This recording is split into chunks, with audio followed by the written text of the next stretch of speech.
دوسرا سوال یہ ہے کہ برائے مہربانی یہ بتائیں کہ یہ سلسلہ قادریہ اور سلسلہ چشتیہ کیا ہوتا ہے؟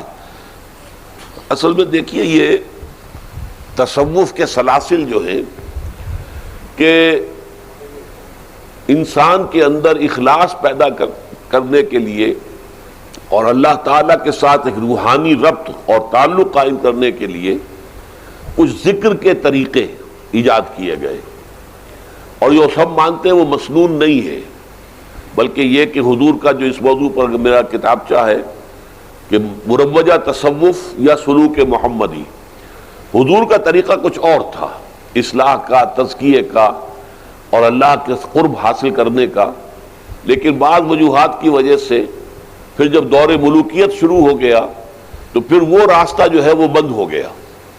اب جو ہے کچھ صوفیاء نے اس کی جگہ پر متبادل طریقے جو ہیں وہ ذکر کے انداز ہیں، کچھ مشاغل ہیں، کوئی مراقبے ہیں، کچھ چلہ کشی ہے، تو یہ مختلف جو چیزیں ایجاد کی ہیں۔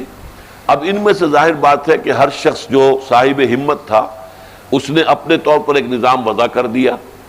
شیخ عبد القادر جیلانی رحمۃ اللہ علیہ کا ایک نظام ہے، وہ سلسلہ قادریہ بن گیا۔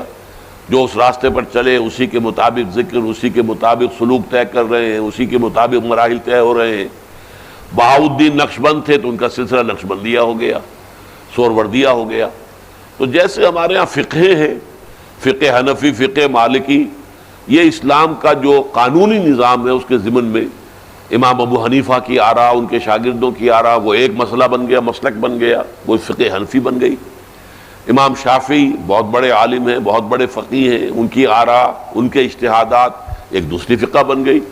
تو جس طرح یہ قانونی اعتبار سے ہمارے ہاں یہ فقہ ہیں، مسلک شافعی، مسلک حنفی، مسلک مالکی، مسلک حنبلی، ایسے یہ سلسلے ہیں، سلسلہ قادریہ، سلسلہ نقشبندیہ، سلسلہ چشتیہ، سلسلہ سہروردیہ، اور بے شمار ہیں۔